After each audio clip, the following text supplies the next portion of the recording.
كصقر العروبة حسبنا الله على الديوان.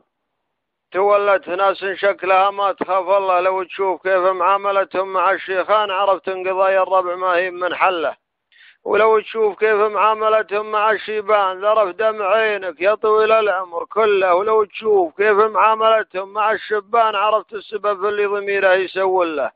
ولو تشوف كيف معاملتهم مع النسوان دريت ان 3/4 الأخلاق من حله. وهذه الأمور تجمد الدم في الشريان، ولا هي لنا مذهب ولا هي لنا مله. رسول الله أشرف شخص وطهر وعز إنسانها لا يهين المسلم أخوه ويذله.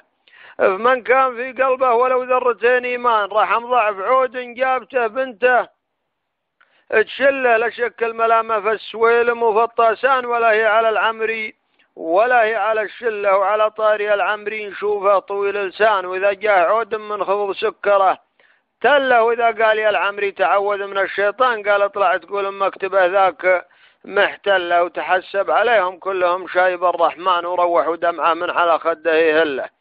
ولولا احترامك كان سكته على الحجان علشان ما عاد يتعود على الزله. وبستثني العيسى الحاله وابن هرسان، هذا الرجال انت تقدر الشخص وتجله. هذا بعض ما شفته يا ابو متعبك حيلان، وعندي على قولي براهين ودله. فمنا في الله ثم فيك مهما كان ولا في غيرك يعقد الحبل ويحله. فمنا في الله ثم فيك انت مهما كان ولا في غيرك يعقد الحبل ويحله. شيوخ القبايل طال عمرك غدوا رعيان، وصارت رقم 6 غدت في النحر عله. وصارت وظايفنا وراثه من الجدان، هذا جاب ورعانه وإذا جاب ربع الله. على قول شاعرنا المفضل سعد جدلان غدينا جفير الأنصاب ولا سله.